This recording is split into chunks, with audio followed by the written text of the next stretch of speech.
Hello guys, welcome back to my channel and enjoy this fanfic part 1. Now let's start the fanfic. Tsunade glared at the pile of paperwork that loomed before her. She hated this part of the job, hated it with a burning passion that shined brighter than the combined might of 1,000 suns. The only thing that kept her sane was a good friend that she knew as alcohol. Without it, she would have surely killed everyone in the general vicinity. If she had known 2 years ago that this is what being Hokage entailed, she would have turned down Jiraiya even faster than she did originally. It's no wonder he kept denying the offer of being Hokage despite being the obvious choice. He must have known about all the bullshit paperwork you had to do. She turned in her chair and stood, hands clasped loosely behind her back, to gaze out the large window behind her absently, letting her eyes roam over the horizon of the village below. There she went again, thinking about Jiraiya. She'd been doing that a lot lately, completely against her will of course. He had been gone for nearly a week and a half now, and there was something about the way he departed that unsettled her, though she couldn't figure out why. They had gone out drinking like they normally did, but there was a certain finality in his voice when he said goodbye to her. Sure, he had been laughing and joking like always, but she could sense something underneath it all, something like worry, or perhaps even fear. But of course it wasn't fear. This was Jiraiya she was talking about. Jiraiya was a headstrong idiot, especially when it came to something as severe as his own life being on the line. She'd seen it literally thousands of times, him barging into a fight without so much as a thought towards his own well-being. He was the sole reason she became so adept at medical ninjutsu, because he was constantly hurting himself and refused to let his injuries slow him down, even with Tsunade trying to hold him back. When they were younger, half of their missions would end with her healing him, then immediately beating him senseless for making her, Orochimaru, and Sarutobi-sensei worry about him. The sun was setting now and Konoha was illuminated beautifully in the glow, yet the Godime had a grimace on her face at the thought of her teammate. No, he wasn't her teammate anymore, there was no team to be had for the Sannin. She wasn't worried as his Hokage either, but rather as his dear friend. She was the only one that knew about his mission, as he insisted on it being secretive, and so she was the only one left to worry about him. It made her sick seeing the village carry on peacefully when her best friend was risking his life for its sake. If only he hadn't been so damn proud. She could feel her heart constrict at the dark thoughts of what could have happened to him, of things turning out for the worst, of never seeing him again. Lately, these thoughts had been invading her mind more and more frequently. With every minute that passed, she felt her friend slipping away from her, and just when she had decided it was about time she talked to him. There was a knock at the door that pulled her out of her thoughts. Glancing back at the door, she yelled for whoever it was to come in. Shizune entered cautiously, sensing her mentor's mood by the tone of her voice. Tsunade-sama, there's someone that's here to see you, she said, hiding half her body behind the door. Tell them I'm busy, Tsunade replied sharply. She hadn't even bothered turning around to look at Harastant, she wasn't exactly in the mood to talk, not even to Shizune. In truth, she wasn't doing anything, and should have been finishing her paperwork in fact, but the last thing she wanted right now was to have some shinobi come in requesting her signature or complaining about how a mission went or any of the trivial things she never had the patience for. Now was just not the time.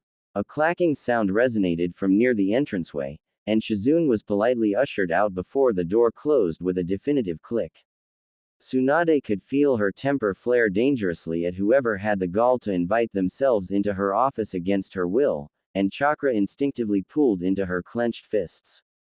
Tsunade, came a calm voice, traveling through the air to pierce her eardrums like a cannon even though her name was said in barely a whisper. Immediately, her hands unclenched and her breath caught in her throat. She knew that voice, had known that voice all her life in fact, and she thought she was crazy for hearing it now. Maybe she had finally lost it, and she was so desperate to hear from him again that her brain was playing cruel tricks on her. Turning slowly, hesitant to confirm if this was who she really thought it was, she focused her gaze onto the person standing across from her. There stood a tall figure, much taller than anyone else you'd see in Konoha, blocking the path to her doorway, arms crossed.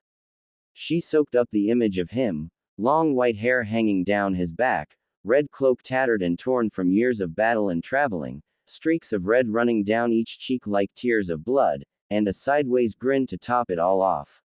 It was the pinnacle picture of Jiraiya, very much alive. Tsunade's mouth hung open and her view of him had begun to blur as unwelcome tears rolled hotly down her cheeks. She instinctively lowered her head down, not wanting him to see her cry, trying to hide her emotions behind her long blonde bangs. She knew she wasn't fooling anyone though. Jiraiya smirked at the sight of her crying. It brought him guilty pleasure to see her try to keep her sobs contained. If it were any other time, he would feel his heart drag at seeing her in such a state, but these tears were for him, and he felt so cared for seeing his stone-cold Hokage openly sobbing just because of him. "Nice to see you too, Tsunade," he said at her lack of greeting, laughing softly to himself. Was it wrong to be laughing at her when she was feeling like this? No, he decided, I just want my fun with her. How can you come back like nothing happened? Tsunade asked as she pressed the back of her hand to her mouth in an attempt to bite back the sobs. How can you pretend you haven't caused me hell by going away on that mission? You were gone for so long and I thought, but here you are now, standing in front of me with that obnoxious smirk on your face, the one that you always give me when I'm worried sick about you. Her head shot up and she glared at him with puffy red eyes that had tears burning their way down her face. Her fists had balled up at her sides once more, and all the worry and grief that had been building up inside her for the last week and a half quickly transformed into rage, and it was bursting out of her. He was a little taken back at the hurt that could be heard in her strained voice. He took a few careful steps forward, hand outstretched in an attempt to console her at the very least. He couldn't think of any reply, nothing that would help ease her fury at him anyways. If he was smart, he would have ran out the door while he still had a head start, but Jiraiya admitted that he was not a smart man, and would soon be a dead man by the look of it. Tsunade swatted his hand away once he came into arm's reach of her, probably cracking a few bones with the force of her slap. With a growl, she stomped towards him, landing a solid punch into his gut, effectively sending him sprawling onto his back. There were small dents in the floor where her heels left the ground. Something like a whimper escaped his throat as she lifted him up by the lapels of his kimono top, ignoring the obvious size difference between the two of them to bring his frightened face up to hers. Oi, Tsunade, I know you're mad and all, but have mercy on me, I'm still a bit fragile, he pleaded, stopping her just as she pulled her arm back for another punch, this one aimed right at his face. Inghole, she muttered as she dropped him to the floor with a loud thud. She walked back to her desk, feeling another wave of tears threaten to spill down her face again, but instead took a steady breath and slowly composed herself. She sank down into her chair angrily, refusing to look at the man that was struggling to get his legs under him again. Funny how you can wish with all your heart for someone to come back to you only to want to kill them as soon as they return. If only it hadn't been Jiraiya, she wouldn't have reacted this way, but this is how she'd been greeting him for 50 years now. The sound of a chair scraping the floor could be heard in the tense room, and she soon found Jiraiya sitting across from her, which was strange to begin with. He would always lounge somewhere inappropriate, like on her windowsill or on the corner of her desk when he came in to talk to her. Having him directly across from her, staring intensely at her without saying a word, was making her uncomfortable, even through her anger towards him. She decided she would rather have him talking than boring holes into her with his heated gaze. She also knew that he was annoying enough to just stare at her until she decided to talk. So what did you learn? She asked tensely, still fuming. He leaned forward and rested his face in his hand, breaking his serious expression to give her his signature grin. She always hated that grin. It made her want to punch his stupid face. Admittedly though, she'd missed it, and it made her stomach flutter happily to see something so typical of him. It only helped cement the fact that he was okay. Well, he drawled, obviously trying to get on her nerves, which didn't take much, especially for him. It's a lot to say and I think I would rather discuss it somewhere more. He paused to look around, formal, than this. You are the Hokage after all, and I feel that, as a shinobi, I must treat my Hokage with the utmost respect, loyalty, and appreciation. She rolled her eyes, wondering when his respect would look up from her chest. So how about it, Heim? He said with a sly half smile, purring out her nickname just to see how her eyebrow would twitch in response. Will we continue this at Din? No. Either tell me what you found out now or send it to me in a scroll so I can look at it later. I think you're going to want to hear what I have to say, Tsunade, instead of just reading it on a piece of paper anyways, he insisted firmly, losing his grin for a more serious expression. She looked at him full on for the first time, staring into the obsidian eyes that she knew so well. She noticed his face was weary, not as full of life and laughter like it usually was, and it worried her slightly. She kept her look firm though, shooting him the icy glare that she perfected so long ago just for him. She opened her mouth to make another retort, but was quickly cut off. I met pain, he stated bluntly, his mouth a hard line. Tsunade choked on whatever words she was about to say and stared at him with wide amber eyes, too shocked to speak. I fought him actually, Jiraiya corrected casually. Tsunade's eyes grew even wider, if that was possible.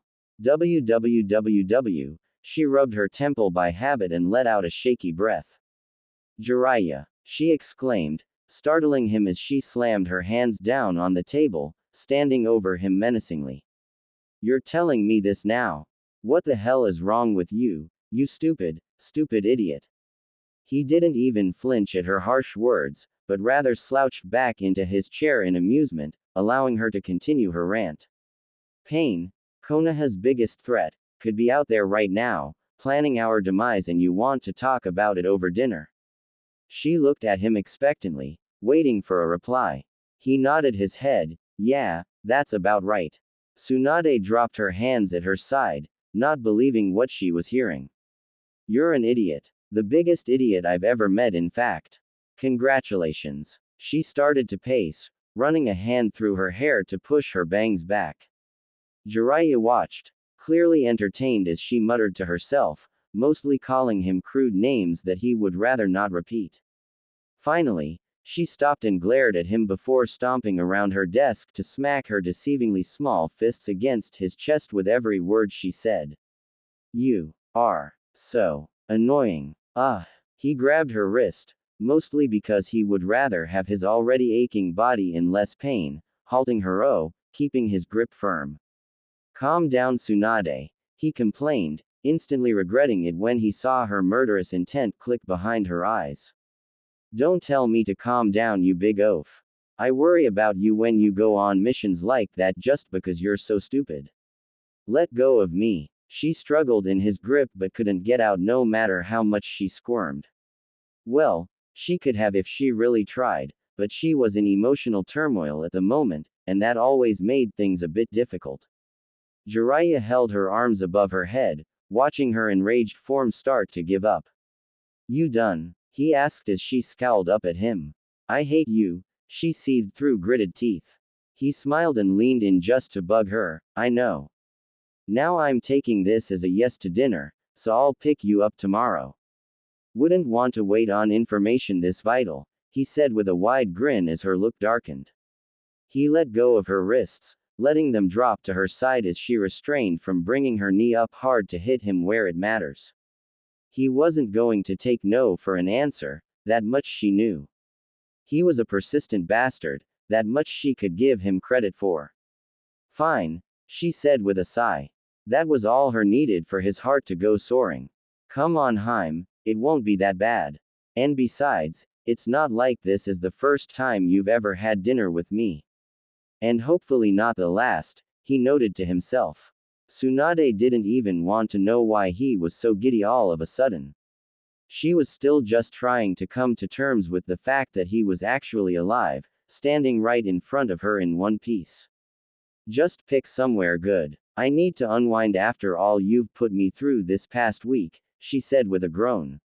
All the more reason for you to go. Have I ever shown you a bad time? Do you really want me to answer that? She asked with her eyebrow raised. Not really, he replied cheerfully. The sun was setting quickly behind him and he didn't want to keep her up, so with a quick kiss to her forehead, right where her diamond was, he hopped out the open window, leaving a sputtering Tsunade alone in her office.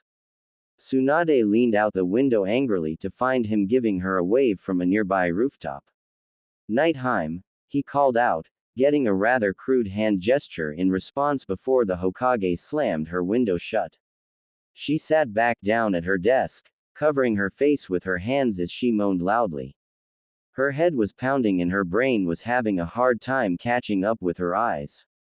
Jiraiya was here, sitting in the now empty chair on the other side of her desk, completely alive.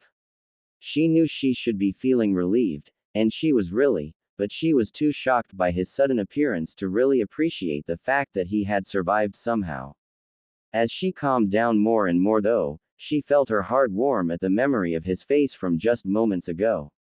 A few stray tears slipped from her eyes, but the intent behind them was completely different than before.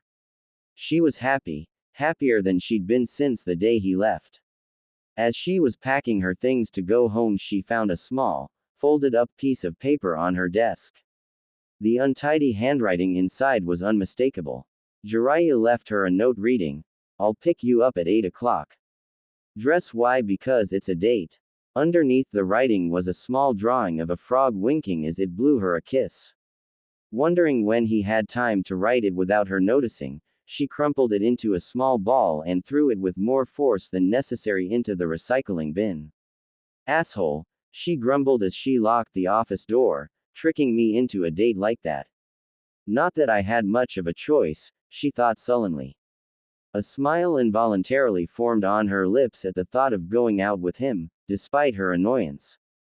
She was so torn between crushing him in a hug or just crushing him, period.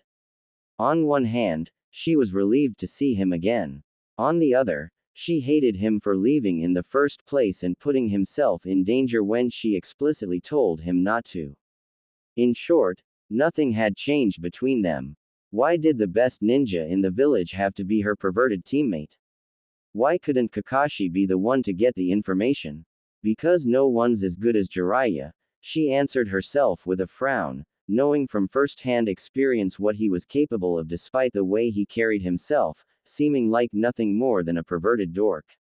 She plopped onto her bed once she changed and cleaned up for the night. All she could think about was the date that she had the next day. When was the last time she'd been out on a date? She didn't even want to know. Her lack of a love life was something she preferred to not think about. She hadn't even graced the thought of finding someone else to love after Dan died. She felt as if that would be betraying the memory of him. But this was Jiraiya, and she'd known Jiraiya years before Dan even existed for her. Even though it was with just Jiraiya, someone who knew her better than herself, she couldn't help but feel anxious, excited even. The thought of going out on a date with him also made her shudder. She resolved to confess her feelings to him when he got back, to admit that maybe she could give him a chance, so why was she finding it so difficult to do now? Easier said than done, she thought as she turned over violently in her bed to get comfortable again. Was she seriously losing sleep over that idiot? No, she refused to accept that. However, even through her denial, she eventually fell asleep with Jiraiya in mind, as well as the promise of a real date with him, one that she'd been waiting years for. Tsunade looked at her reflection in the mirror and did a couple turns to see how she looked from different angles. Not too bad, she thought as she went to grab her purse. She was wearing a strapless black dress that cut off right above the knee and hugged her body like a second skin. She matched it with black 4-inch heels and golden loop earrings. She pinned her hair up into an intricate bun atop her head. She decided to dress up since she hadn't really worn anything that you would consider Y in years. She locked the door of her apartment and started walking downtown to where Jiraiya said he would meet her. It still felt weird hearing herself say that. The words, going on a date with Jiraiya, was something she thought she'd never hear leave her mouth, especially with how she was now. Maybe when she was a hopelessly romantic teenager she would consider the possibility, but she had grown up and moved on. Jiraiya, it seems, never did though. Lucky for him, she hadn't grown up as much as she thought she had. Maybe all it took was him nearly dying for her to realize she absolutely could not live without him. Jiraiya was checking out his latest novel when he heard the click-clack of heels on hard pavement. He looked back and could have sworn that his eyes were bulging out of his head. He coughed awkwardly and smirked as his eyes roamed up and down Tsunade's body, soaking in every curve and dip. Just when he'd thought he'd seen it all, every type and variant of woman to exist on this planet, Tsunade pulled something like this and blow him away. It wasn't every day that you met a woman who could seduce you with the curl of a finger and kill you just the same way. Not even he, an artist of articulation and words, could properly describe the dangerous elegance she exuded. There were no words that could do her justice, it seemed, so he settled with saying, "Tsunade, you look beautiful." Good enough. Tsunade almost didn't recognize Jiraiya if it weren't for his mane of white hair. He stood there clad in a nice light blue button-down shirt with the sleeves rolled up and a pair of fitted dark blue jeans. She couldn't help but laugh at how strange it was to see her teammate in anything aside from those heavy robes that he constantly wore. She even thought she spotted some scruff adorning his chin and jawline, something she hadn't seen on him before. It suited him well. Actually, she'd almost forgotten how handsome her teammate had been. After a while he just became Jiraiya, not the Lady Killer of Konoha, as he was so aptly known as. There was no denying that he cleaned up well, and she couldn't fault the women that fawned over him when he so much as winked at them. She did, however, still think he was A for exploiting his looks like he did. But she didn't care for that side of him, that flamboyant man-whore facade that he put up nearly 90% of the time. She wanted to see the Jiraiya that sat there brainstorming for a new story, the one that came into her office unannounced to ask her to drink with him, the one that didn't try so damn hard to act cool. What? Jiraiya asked as Tsunade came up chuckling to herself. His eyes slid down to her by habit and was amazed at how that dress could hold them in, considering that it was cut lower than her normal clothes, if that was even possible. She couldn't blame him for staring tonight because goddammit it was almost as if she was shoving them in his face, it was impossible not to stare. Flaunt what you got I suppose, he thought with a sigh. Nothing. Tsunade replied and looked up at him expectantly. She had to admit, she was feeling sort of excited, nervous even, at what the night may hold for her. She had been out with Jiraiya countless times before, but the two of them could definitely feel the difference between all those times they went drinking and this, whatever this new thing was. They began walking down Konoha's main street towards the restaurant. You look nice, Haim. Why don't you dress up more often? Jiraiya asked, looking down at her small figure. So pigs like you don't get any funny ideas. She replied without looking up. She cursed his height over her, it gave him a prime view of her cleavage and there was nothing she could do about it. Jiraiya laughed and nodded thoughtfully. I know better than to mess with you, Tsunade. I can't say the same for other men though. The two walked into the restaurant and were seated immediately. The restaurant was a rather expensive one and was known to have excellent food. Tsunade didn't worry about the price, knowing how much money Jiraiya made from his porn books. In fact, she wondered why she never bothered leeching money off him before instead of borrowing from loaners, at least then she wouldn't have had people chasing her down. Plus she wouldn't feel bad for stealing from him, since she was probably the star in more than one of his books. She must have been entitled to some kind of compensation. So, Jiraiya started in a serious tone, let's get down to business, shall we? From what I observed, Pain has multiple forms and can apparently revive himself. One of the bodies has already been deposited to the autopsy lab, as you already know. I didn't recognize all of them, but one of them you already know.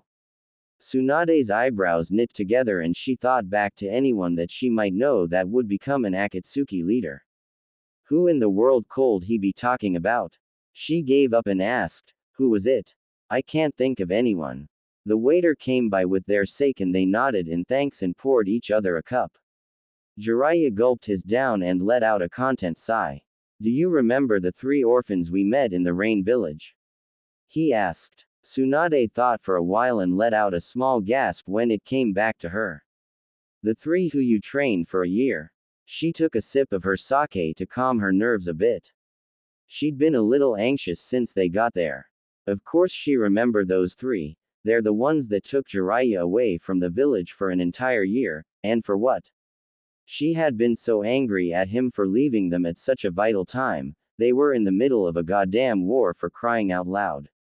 Orochimaru had even been peeved at Jiraiya ditching them, and he didn't even like the guy. Jiraiya nodded and continued. Well, one of them held the fabled Rinnegan sage eyes. Tsunade's eyes widened and she looked at him in awe. That was impossible. The Rinnegan was the stuff of legends. They weren't even sure if it had actually existed. You never said anything about that when you came back all those years ago, she said hotly.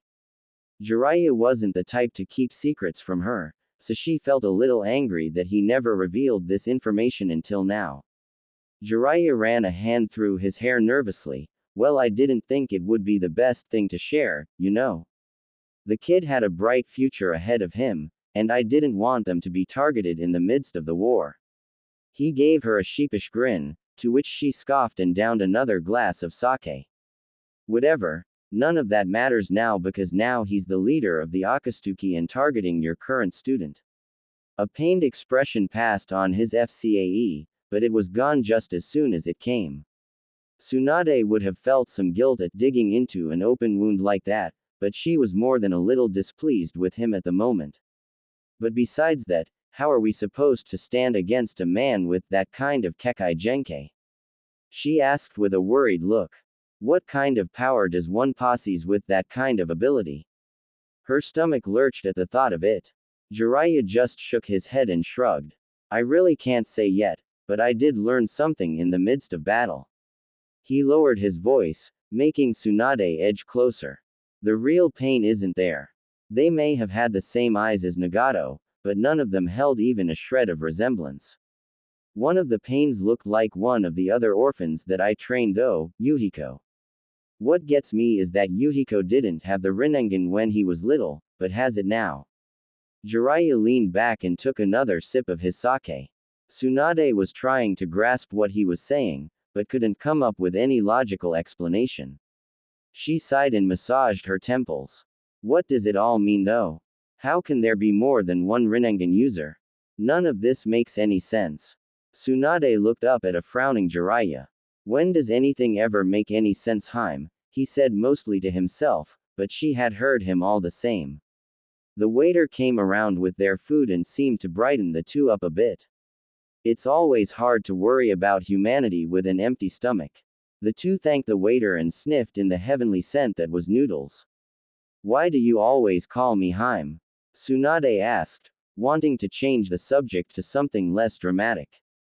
Because you're the granddaughter of the first Hokage, as well as the grandniece of the second, and on top of that the student of the third. That makes you a princess of the Hokages, Jiraiya replied with a mouth full of pasta.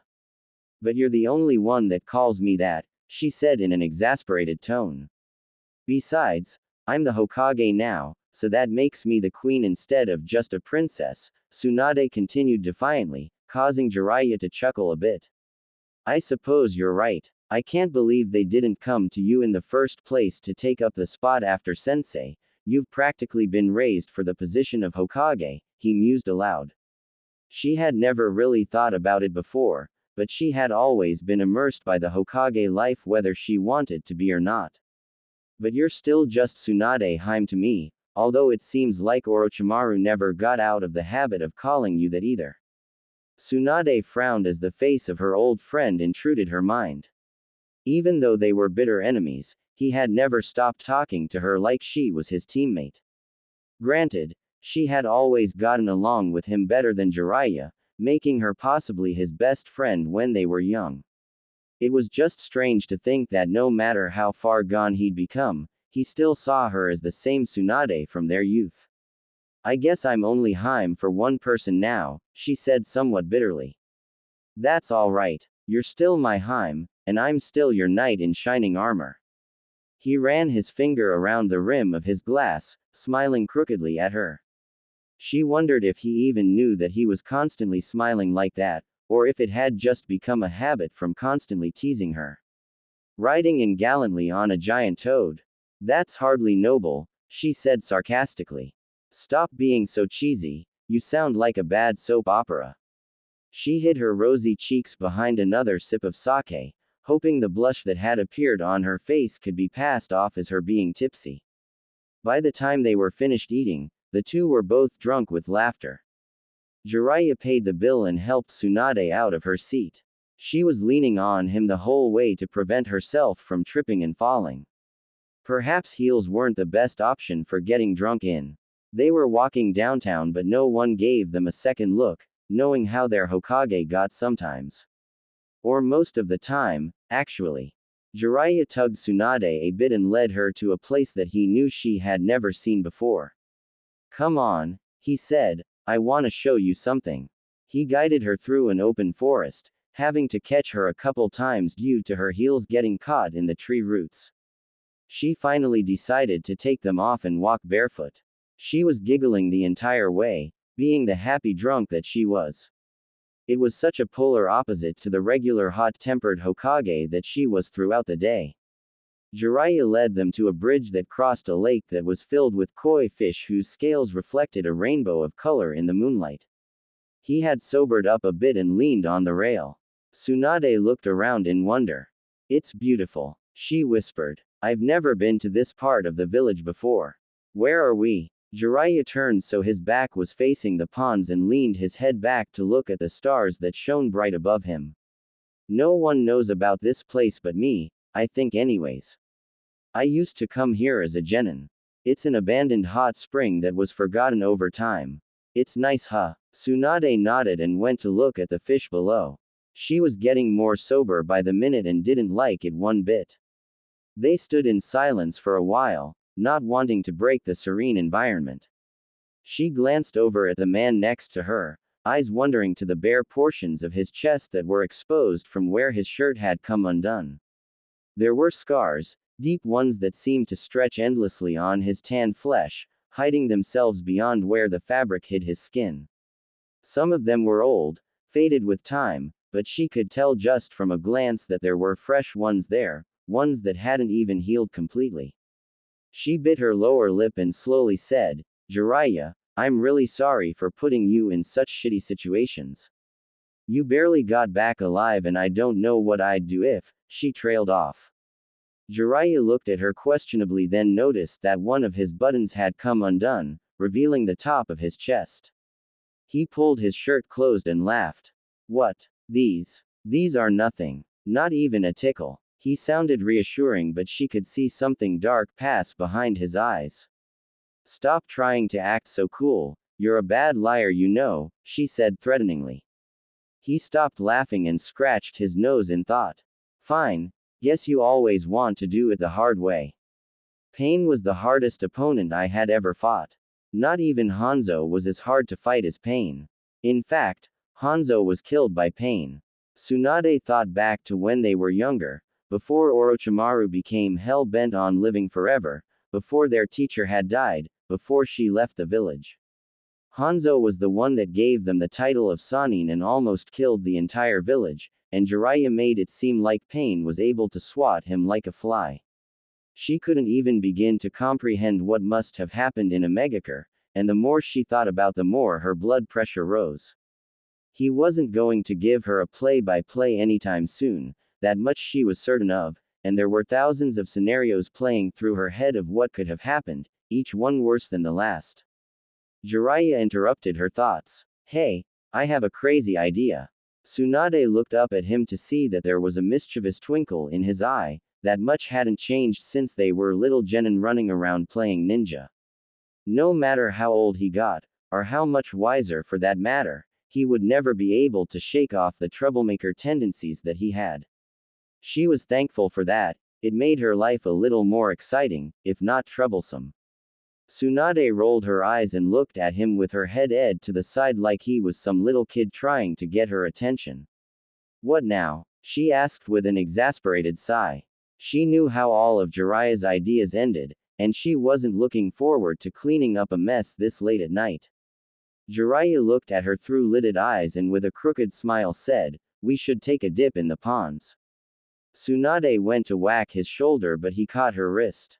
Why is it that I haven't been able to get a good hit in the last couple days, she wondered.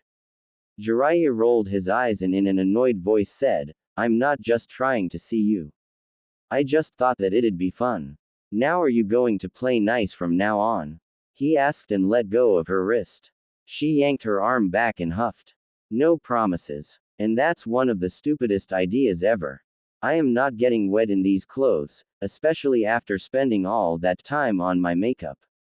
And I'm sure as hell not gonna skinny dip with you here." Jiraiya smirked. "Does that mean that you'd do it if I wasn't here?" "I mean I could always walk away for a minute and—" "Oh shut up," Tsunade snapped. Jiraiya just laughed, then checked his watch with a sigh. It was fun while it lasted, he thought. "You know, I really did worry about you after you left." Her voice was soft and sincere. He turned to see her face, but she had her back to him, busying herself by tossing small pebbles into the water. He didn't know what to say. Sorry. That wouldn't do, not to make up for all the trouble he put her through. Thank you. That just made him sound desperate. She didn't expect him to reply though, so she continued anyways. "I can't tell you how much you mean to me, Jiraiya, believe it or not.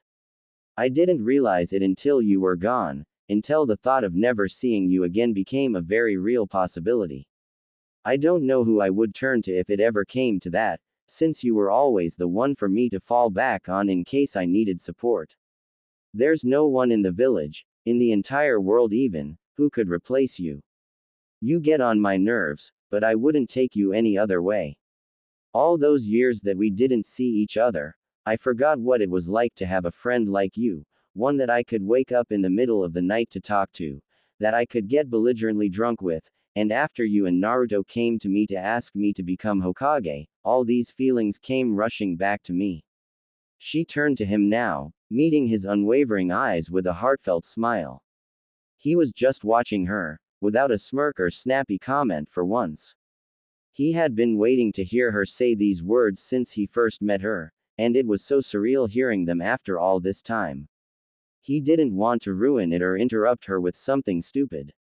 "I guess what I'm trying to say is thanks for keeping your promise, for coming back I mean." They shared a comfortable silence after that. There wasn't anything left to say on the matter. Him being there with her was all he needed to give her. There was a warm smile on his face as he continued to gaze down at her. "We should go home, it's getting pretty late," he said after a while, turning as he did so to begin walking back. Tsunade followed, heels in hand. They walked back in silence. All the shops had already closed and the only light that shone was from the moon. Tsunade was watching the little details that made Jiraiya him. The way he slouched a bit with his hands in his pockets. The way he shuffled his feet, probably because he wasn't used to wearing shoes that weren't 6 inches off the ground. I wonder how his hair got that long. How does he even clean hair like that? Or brush it for that matter? And I wonder what those red lines are for. He's never really brought it up before. I should bug him about it sometime. Jiraiya was doing the same with Tsunade. How the hell do get that big? Not that I'm complaining, Jiraiya thought as he looked down at the small women.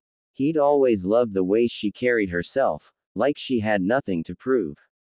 Whenever he looked at her face, his eyes always unintentionally focused on the small purple triangle at the top of her forehead, resting above the eyes that he loved so much. They could either be soft honey drops or hard amber stones, depending on who they were on. They stopped at the front of her apartment and stood awkwardly, not knowing what to do next. Tsunade took the lead by unlocking her door. "Well, I guess I'll see you la." She was interrupted when a pair of warm lips sealed off her own. Her eyes widened in shock once her brain was finally able to process what was going on. Well, at least she hasn't punched me yet, Jiraiya thought, that is until he felt a hard shove to his chest. The two stared at each other for what felt like an eternity, waiting for the other to react to what had just happened. Tsunade was shaken up by his abrupt gesture, but not enough to keep her from shooting an icy glare that could kill at him. She couldn't think straight right now, her hormones were raging through her and she reacted the only way she was used to. Jiraiya instantly regretted his actions, but he hadn't meant to do it. His body moved without him thinking, it was like he went on autopilot in the worst way possible. Now she looked like she was about to strangle him, and he didn't blame her. God, he knew she hated being caught off guard like that, why'd he have to go and do something so stupid? Tsunade, I'm so. He was cut off when a resounding slap made contact with his face. Damn, that hurt more than her punches, he thought with a wince. His face burned, but he tried again anyways. Tsunade, let me Shut up, she interrupted sharply. Don't talk. You're not even worth a punch, you pig. With that, she slammed the door behind her, throwing her heels and purse onto the floor by the doorway. She made a beeline for her bathroom, peeling off her clothing and throwing it wherever it landed as she walked. Turning the shower onto the hottest setting, she leaned her head against the wall of her shower and let out a shaky breath, shivering as the scalding water rolled down her head and onto her face. She closed her eyes to try and calm herself. What had just happened? Had Jiraiya just kissed her? It all seemed so distant, like she was just a spectator to the whole event. Her now rational mind cringed at the look he had given her after she shoved him away. He hadn't deserved the reaction that he got. He had caught her off guard, and she automatically responded in the only way she knew how to. He should have known better than that though. She banged her head softly against the wall, cursing under her breath at how vicious she was to him. Didn't she tell herself she was going to give him a chance? It was all moving much too fast for her, that was all. She had been rejecting him for years, pushing him farther and farther away each time, expecting him to just spring back up. She needed some time to adjust, to cope with her emotions and this new relationship that she was willing to try with him. They were charting into unknown boundaries after all. This time, she might have finally pushed him far enough that he wouldn't come bounding back though, and the thought of that frightened her. Jiraiya stood at her doorway for longer than he meant to, but he was too stunned to move. After a while, the reality of things started to set in and he backed away with a sad smile. Good night, Tsunade. Love you too, he whispered to himself before walking away with nothing more than a throbbing cheek and a bleeding heart to show for it. Tsunade stared out the large window behind her desk just as she normally did, deep in thought, replaying the events from the previous night over and over again in her head. Jiraiya hadn't popped his head in all day, and she didn't know whether to be thankful for that fact or not. They needed to talk, that much was for certain, but would it be better if the two of them just let each other be for a while? She couldn't say, and she was torn between calling him into her office right that second or never talking to him again for the rest of her life. There was no in between at the moment. Her conscience had been nagging her constantly since she woke up that morning, making it impossible for her to any work done, not that she got much done when she actually did concentrate on it. There were stacks and piles of paper thrown askew all over her desk, so she decided to simply ignore them until Shizune came in and nagged at her for it. Lady Tsunade, I have something for you. Speak of the devil. Come in, Shizune. The young woman entered the office with a scroll in one hand and Tun in the other. Tsunade had already closed her eyes in preparation of ignoring the inevitable rant she was about to receive once Shizune saw the work on her desk, but to her surprise it never came. Tsunade examined the other woman's face carefully now and noticed the crease in her brow. A worried Shizune was never a good sign. What do you have for me? She asked with a nod to the scroll. Shizune bit her lip, extending her arm towards the Hokage, who took the scroll and rolled it in her palm. It's dressed from the Raikage. This piqued her curiosity. What could the Raikage want with Konoha? She carefully undid the chakra seal encompassing the scroll and unrolled its contents. Her eyes narrowed the farther down she read, and she swore she could feel a stress knot forming in her neck. Shizune waited patiently for her to finish reading the scroll, expecting to be relayed its information once Tsunade had finished. After reaching the bottom of the letter for a second time, just to be sure she wasn't misunderstanding anything, she shot a conflicted look at Shizune, who was obviously expecting something. Instead of letting Hera stand in on the contents of the letter, she simply said, "Fetch me Jiraiya. I don't care if he's sleeping or something, bring him here immediately and tell him it's urgent." Shizune couldn't hide the disappointment in her face, but bowed respectfully nonetheless before backing out of the room. Tsunade sat in her chair, legs crossed, nibbling on the tip of her thumb in thought as she waited for Shizune to return. Her brain was working at a mile a minute in an attempt to decipher the underlining meaning to the Raikage's message. She weighed the pros and cons of the decision she was about to make, playing out countless scenarios and possibilities in her mind and coming to a single conclusion every time. He's the only one fit for the job, unfortunately. She was busy having an internal debate when a knocking sound came from the window behind her. "Can't you come in like a normal person every now and then?" she said without turning, already aware of who her visitor was. There was a scoff in reply. "Can't you send me a message without it being urgent?" Jiraiya countered as he entered the spacious office, leaning his back against the wall next to the window and crossing his arms. "I owe Naruto now because of you." She ignored his comment and handed him the scroll wordlessly. He snatched it out of her hands and quickly ran his eyes down the page before tossing it back onto her desk atop the pile of paperwork. After a moment of Jiraiya looking at her with a blank expression, she impatiently said, "So? What do you think?" "I'm thinking, why the hell did you call me up here? That letter has nothing to do with me. You're the Hokage in case you've forgotten," he retorted with a snort. "Besides, I was under the impression that you didn't want anything to do with me, or am I mistaken?" Tsunade opened her mouth to say something but stopped short at that last comment.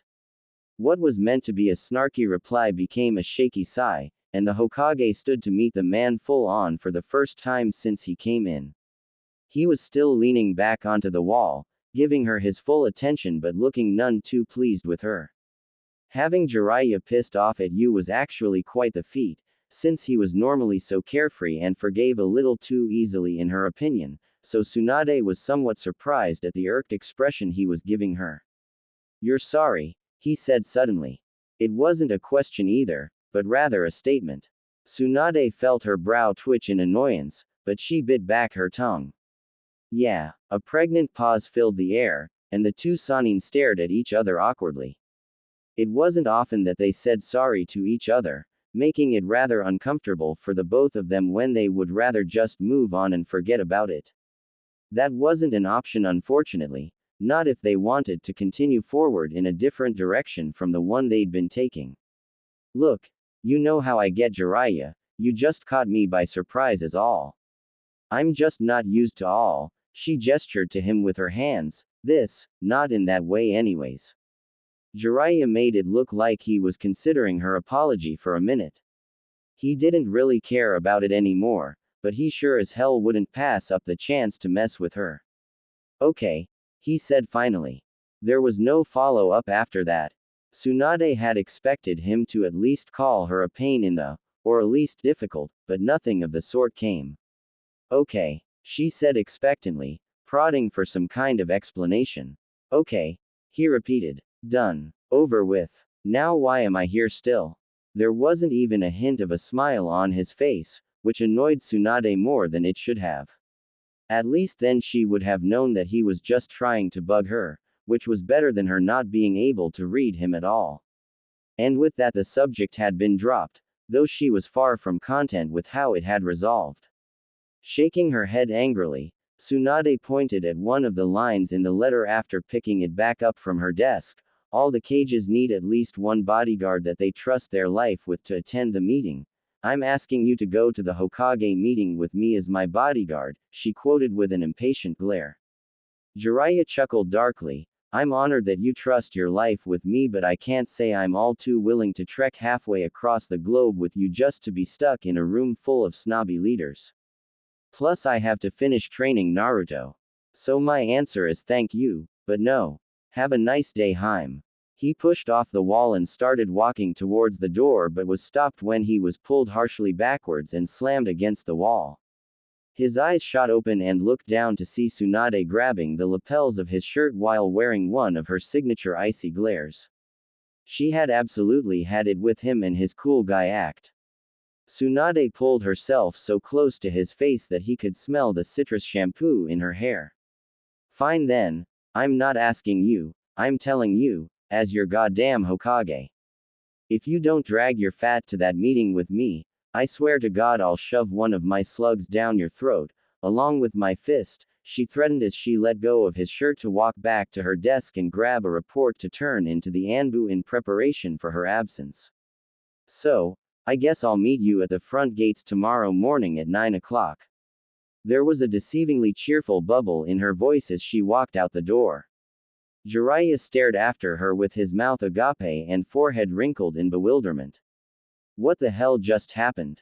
A heavy sigh escaped him as he adjusted his clothes back into place and exited into the hallway of the Hokage Tower, all the while muttering to himself, pesky woman. Before her departure, Tsunade made sure to have Shizune keep her updated on anything that was going on in the village and appointed Kakashi and Shikaku to run the village while she was away. Shizune kept insisting on going with them, but Tsunade adamantly refused, stating that she needed someone who knew what to do instead of the Hokage to help look over the village while she was away, as well as help in dissecting the pain body that Jiraiya had retrieved from his mission to Omegakure.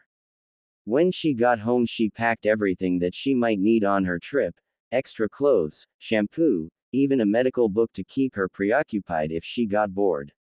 When she was satisfied with what she packed, she changed into her pajamas and spent a majority of the night staring restlessly at her ceiling. The upcoming meeting didn't bode well with her, because everything felt like it had before. It felt like a war was coming on. Jiraiya woke up the next morning to the obnoxious screech of his alarm clock. He got up reluctantly and took a shower to start the day.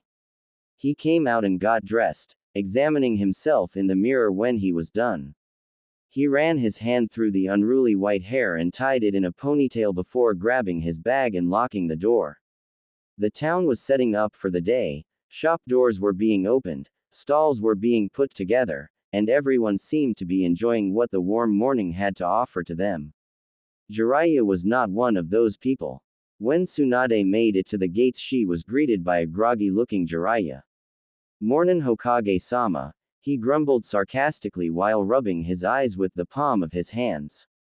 Tsunade simply walked past him and told the guards where they were going. They bowed respectfully and waved goodbye to their Hokage, wishing the two a safe journey before closing the front gates. "How long will it take to get there?" Jiraiya asked with a yawn. "At most a week. Why are you so tired?" "It's already 9 o'clock. She looked up at her slouching bodyguard and thought, the other cages probably have specially trained bodyguards that are respectful and whatnot, while I on the other hand insisted on only bringing this. She sighed, knowing full well Jiraiya was the best bodyguard she could have.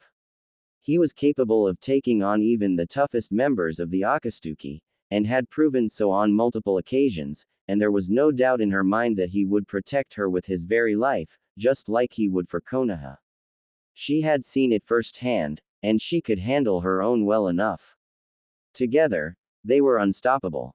Jiraiya mumbled something before saying, "Well, I'm sorry if I didn't get enough sleep last night.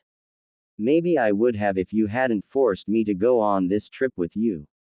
"Do you know how long it took for me to pack?" he asked moodily. "Okay. I'm sorry I asked. You're such a diva," she said obnoxiously. Despite their bickering, both of them felt more at ease than they had the previous day. It was nice to be back into their old routine instead of worrying about such trivial things as each other's feelings. It was much more satisfying to tease each other without apologizing. Tsunade pulled out a file from her bag and leafed through it, letting out an impressed whistle. Did you know you've completed more missions than anyone else in the village? She asked with a sidelong glance. TCH, of course I have, he said miserably. How many do I have under my belt? 1,839, she replied, tilting his file towards him so he could see. How do you feel about that? Cheated. I don't get paid enough for this shit. I want a raise, or I'll go on strike, he demanded jokingly. I'm sure we could find a replacement easily enough, preferably one that doesn't barge into my office at all hours of the day.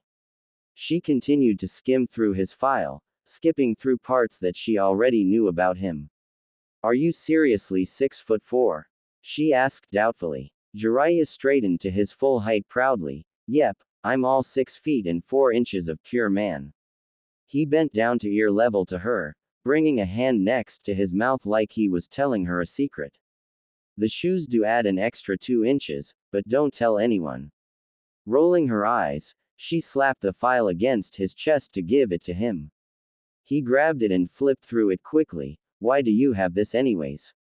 She shrugged. I needed to know who I was bringing with me, and if I could trust you, of course. Did I pass? He chimed sarcastically. Tsunade bobbed her head from side to side in thought. We'll see. They shared a smile, happy to see that there weren't any grudges being held between them. The rest of the day continued like this, with playful jabs being made back and forth accompanied by the occasional reminiscent story. It was nearly summer and the sun shone brightly until nearly 7 o'clock, making it easier for them to cover more distance. If they were to really pick up the pace and get there as fast as they could, it would probably only take 2 or 3 days to reach Kumogakure, but even with the meeting being as urgent as it was, Tsunade made an executive decision to treat this mission as a vacation at the same time. She couldn't remember the last time she'd been out of the village, much less without an entire army to accompany her. This meeting was a blessing in disguise for her. They stopped at a small inn when the sun started to sink. Jiraiya unlocked the door to the small room and his heart dropped. There's only one bed, he thought with a groan when he realized Tsunade will most definitely be making him sleep on the floor tonight. Tsunade dropped her bag by the door and flopped onto the bed in exhaustion. Jiraiya dropped his bag next to Tsunade's and sat next to her on the bed with a huff. Tsunade quickly pushed him off the edge, making him thump onto the hard ground. What the hell? He exclaimed as he rubbed his butt and glared at the Hokage. Tsunade matched his glare with her own and pointed to the floor. Don't even think you're going to sleep in the same bed as me, she stated threateningly. Jiraiya smirked. Oh, you'd like that, wouldn't you? He teased before grabbing his pajamas. I'm jumping in the shower, so no peeking, he said before closing the door behind him. You wish, she said to herself before lying on the bed again. She pulled out the book she had brought with her and paged through it mindfully. There wasn't a lot that she didn't already know about the body and medicine, but she liked to retain as much information as she could and would make a point of rereading books on subjects that she was hazy on or learned so long ago that she didn't remember all of it. This one in particular pertained to the neural system and how it affected one's chakra control, as well as any mutations that may enhance or hinder a shinobi's ability to utilize their chakra. She found the intricacies of the body fascinating beyond belief, and was reading a particularly interesting piece on synapses when she eventually nodded off with the book resting on her chest. When Jiraiya walked out of the steam-filled bathroom, he smiled at the sight of Tsunade sprawled all over the bed, book balanced precariously over her S. He carefully grabbed the book of her chest and ed in air as his hand brushed over the warm skin of her bosom. When he was sure he didn't wake her up, he let out the air and placed the book on the bedside drawer. His eyes raked over the cover of the book she had been reading, part of him hoping it would be his, but wasn't surprised when he read the title The Shinobi Nervous System. What a nerd, he said under his breath so he wouldn't wake her. He then pulled the blanket over her until she was completely covered and grabbed the 2 spare pillows that she wasn't using to build his makeshift bed in the reclining chair near the window, drifting into sleep quickly after he got himself comfortable. Tsunade woke up the next morning and looked around confused until she remembered that she was staying at an inn. She pushed the blankets off of her and froze stock still as the cold morning air ed her body.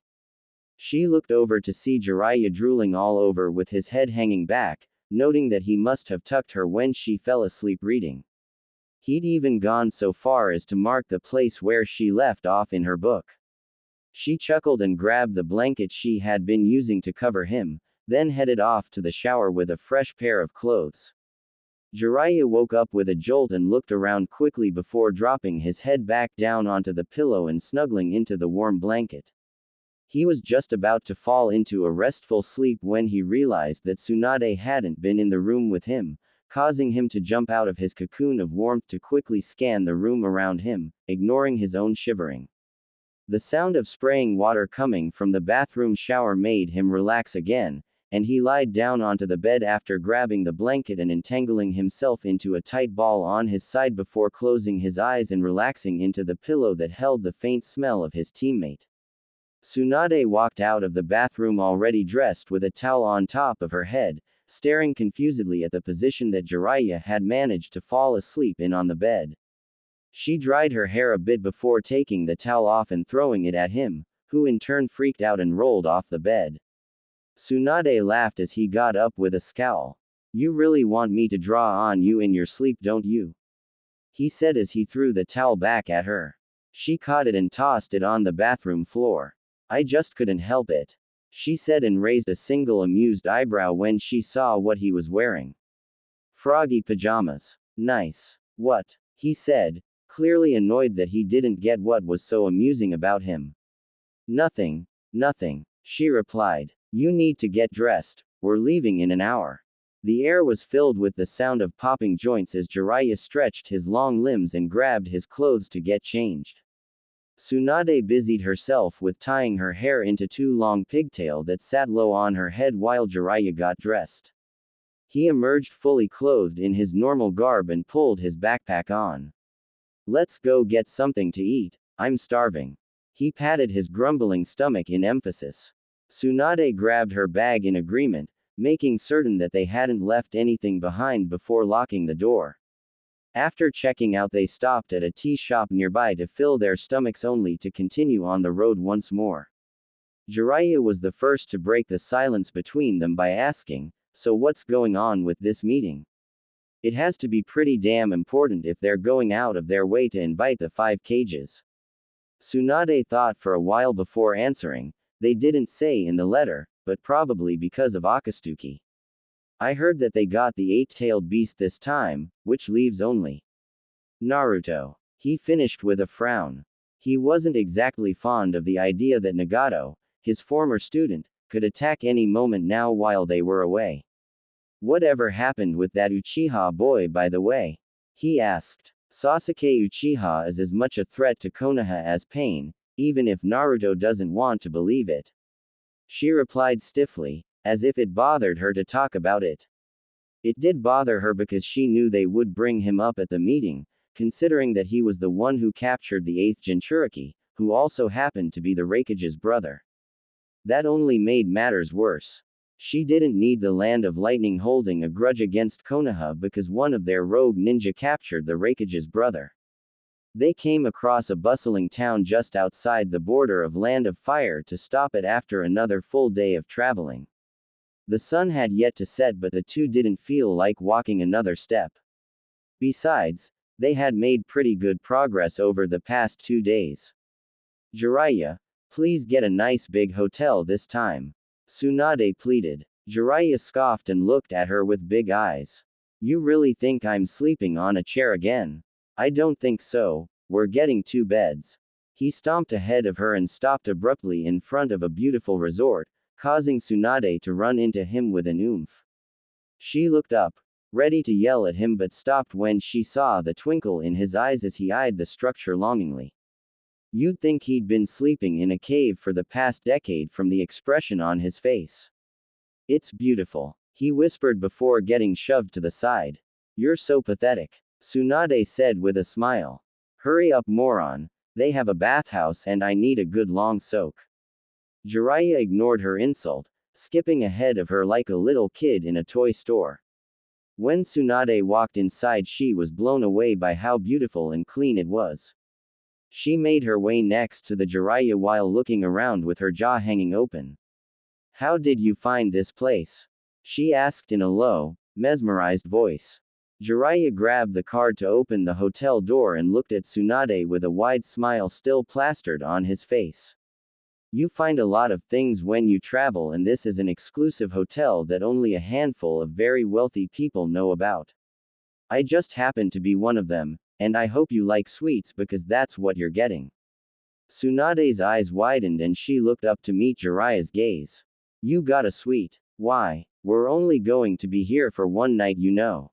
She eyed him suspiciously, afraid of what he might suggest. With a sly smile and lidded eyes he said, Says you. We deserve a little break, think of this as your vacation, Tsunade. Besides, we still have nearly a full week left. What will we do if we get there early, huh? There is nothing to do in Lightning Land. I'm doing you a favor, Haim, you're welcome. Tsunade looked at him incredulously. The idea of a vacation was tempting, but what he was suggesting was far too much considering the dire circumstances surrounding the mission. You can't be serious. This isn't some joy trip, we're supposed to be on official cage business. We don't have time to be getting pedicures. Jiraiya looked at her with a blank expression. I'll order you a massage. I'm sure the rakeage can wait. It's his fault he called the meeting last minute. Jiraiya let out a deep chuckle while opening the door. I knew you couldn't resist. He said with a smirk. He walked in and immediately jumped on one of the beds. Finally. It's Tempur-Pedic too. He let out a deep sigh and let his shoes fall off with a clunk. I expect full compensation, by the way, Hokage-sama. These lodgings are hard on a shinobi's wallet such as mine. He cracked an eye open to watch her head at him cheekily. I know what your checkbook looks like, Jiraiya. Don't try and play poor with me, she countered as she set her bag down at the foot of the bed and plopped heavily onto the mattress, kicking her heels off as she did so. God, why did I bring my heels? She moaned, rolling over onto her stomach and resting her chin on her arms to look at the man across from her. How the hell do you do it in your 7-inch or whatever shoes? A lecherous grin spread across his face. Nothing of mine is under 7 inches, babe, he said sensually. I could prove it to you if you really want to know. You're such a pig. That earned him a pillow to the face, to which he responded with his own pillow smack to hers. Apparently that wasn't the best idea, because before he knew it, she was wrestling him dangerously close to the edge of the bed. Despite all his chivalry, he was not one to go easy on a woman, especially if she was the one that instigated, even if that woman happened to be the Hokage. She may have had strength over him, but he had reach, and he utilized it to the fullest by flipping her straight over his head with his legs, sending her crashing hard onto the floor beneath them. He didn't let up, taking the opportunity to roll backwards and land firmly on top of her, entwining his legs like a grapevine into hers to keep them firmly constricted and pinning her arms above her head. What kind of bodyguard are you, attacking your Hokage? She screamed, straining against his firm grip. You're the one that started it.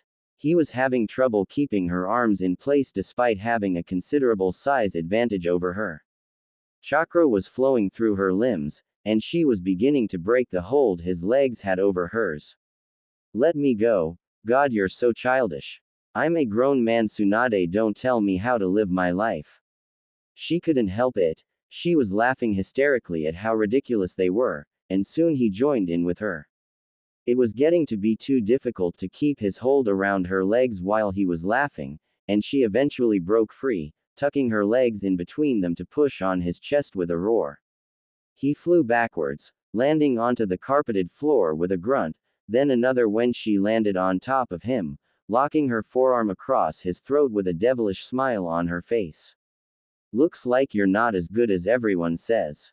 The two of them were breathing heavily, exhausted from their impromptu match, with Jiraiya only managing a weak smile of defeat. Tsunade slumped against him, resting her forehead onto his shoulder while still laughing tiredly to herself. You win, Tsunade, he croaked with a chuckle. You know you really are amazing. After finally catching his breath, Jiraiya realized what a compromising position they had gotten in. Tsunade was still straddling him, pressing her body into his as she leaned over tiredly. It wasn't until then that he noticed the firmness of her S conforming to his torso, but as soon as he did his face turned an impressive shed of red. Tsunade, he said meekly. She placed her hands on his chest to lift her upper body up to a sitting position. What? The look on the man's face beneath her said it all. She didn't think she'd ever seen him turn that shade of crimson before, and it took her only moments after for her brain to finally click as to why he was looking at her like that. All at once, she felt the warmth of his body radiating onto her, and she felt a similar blush paint her cheeks a rosy tint. She was still sitting on his stomach, knees to each side and hands buried into his kimono top. There was an awkward cough, followed by the entangling of limbs, and then the absolute refusal to make eye contact. They stood, adjusting their clothes back into place and looking at anything but each other. A large hand came into Tsunade's view, and after resolving to look at Jiraiya once again, she was met with a wide grin. He held out 2 fingers facing down, the universal sign for harmony in the shinobi world after combat. Tsunade blinked at him in puzzlement, not understanding what he meant by the gesture at first, but Sarutobi's words came flooding into her head and she remembered what it was for. "Are you serious right now?" she said incredulously. As a heart attack, came his reply. She shook her head and took his 2 fingers in her own. "Good fighting, loser. I needed that. Being Hokage means I don't get to beat anyone up anymore," she said. Jiraiya pulled his hand back to his side. "That's a lie. You still beat the shit out of me whenever you get the chance." An accusatory finger was pointed at her, but his tone was still playful. "Maybe if you weren't such a pervert all the time I wouldn't have to use you like a punching bag," came her snide reply. "If I wasn't here right now you'd probably be off with some floozy by now." "Do you seriously think that?" A shadow had passed over his face, and gone was the grin that she'd seen just seconds ago. She didn't know what caused the sudden change in behavior, but he seemed almost hurt by what she had said. Her hand rested on her hip as she shifted her weight onto one leg, saying, "I know how you are. You'd jump at the chance to sleep with any woman that would give you the time of the day." Her nose wrinkled in disgust at the thought. He took a step forward, brows knit furiously together. "Are you joking, Tsunade? You really think that lowly of me?" There came no reply, causing his temper to flare. "I may not be the most noble of men, but I don't just go around ing anything on 2 legs." Tsunade, oblivious to the nerve that she had struck, simply shrugged. "Could have fooled me. There weren't many things that put Jiraiya in a bad mood, not a true bad mood anyways, and Tsunade had always managed to add something new to the list. He had assumed she had known him better than that, or perhaps that she would trust in his morality enough to differentiate between rumor and truth. Neither had been true, it seemed. Jiraiya ed in air through his teeth and closed his eyes to collect himself, since the last thing he needed was to blow up at her. "Tsunade," he said in a grave voice, capturing her attention, "you foolish, frustrating woman." He opened his eyes to look into her annoyed face. Tough shit, he thought when he saw how much she wanted to say something back. "True, there have been many women in my life, too many to even count. I admit that much. But all this time, even with all the women that I could have, I still haven't settled down yet. Do you know why?" He hadn't meant to say that so sharply, but it had apparently gotten her to listen to him for once. He wouldn't wait for her reply though. "It's because all this time, I've still been chasing the same goddamn woman that got me ensnared from day one, and knowing that I haven't been able to catch up with her makes it impossible for me to love anyone else." The air had become tense, and Jiraiya wasn't sure if he wanted her to say something or not. Her hard stare was scrutinizing him closely, but he didn't care right then. He had just confessed himself, confessed to loving her, to only loving her. He felt a little lightheaded actually, because he had been putting off this moment for more over 40 years now. Tsunade couldn't believe what she had just heard. Even though he hadn't said her name outright, it still hit her like a wall of bricks. He'd finally said it. He'd finally articulated all the times he would glance at her when he thought she wasn't looking, or check to make sure she was getting enough sleep while doing paperwork late at night, or packed some of his own rations into her bag without telling her, or hugged her tightly even when she told him to leave her alone to deal with her own sorrow. He finally admitted to it, to loving her. "I'm going to go get some sake," she said abruptly, breaking away from his heavy gaze. She could feel his eyes on her back as she walked for the door, but she didn't care. She waited for a response and looked back when it never came. What she saw made her heart clench painfully in her chest. Jiraiya was smiling bitterly at her, pain clear on his face. She could see he was trying his best to hide it from her, but the pain that she had caused all these years, building and building inside of him, was becoming too much for him to handle. The perfect facade that he kept was starting to crack, and she could tell she was only making it worse. "I'm going to the sauna," he said while grabbing a towel. "Just charge everything on my card." With that, he walked past her and left. Tsunade found a bar nearby and immediately ordered a bottle of sake, reluctantly using Jiraiya's card since she hadn't bothered bringing money with her on the trip. The bartender came back and nearly dropped the bottle when he realized who he was serving. "Hokage-sama," he exclaimed, "why are you alone? Shouldn't you have a guard with you?" Tsunade glared at him. "Don't remind me," she growled, scaring the bartender off. She gulped the sake straight out of the bottle and slammed it back down on the table with an exhale. She stared down the sake bottle with Jiraiya's pained face burned behind her eyes. It was ruining her buzz. "I can't keep doing this to him," she thought, and took another swig of sake, making a slight shade of pink come to her cheeks. If there was one thing she could count on to make her feel less miserable, it was sake. By the time she was done with her second bottle, her cheeks were a bright red, there was a slur in her talk, and a swerve in her walk. She stumbled out the door and back to the hotel. "Ugh, my feet hurt like hell and my head is pounding. I need a nice soak," she thought as she walked towards the bathhouse. She grabbed a towel and after undressing, wrapped it sloppily around her, barely covering herself in the process. It was already midnight, so she didn't expect anyone else to be in there. The steam hit her like a wave and helped in sobering her up a good amount. She dropped her towel and slid slowly into the hot water, letting it wash away her worries and forcing her tight muscles to unwind. She slid in until her head was just above the water and closed her eyes. After a while, there was movement about 10 feet across from her, causing little ripples to disturb the water around her neck and startling her enough to open her eyes.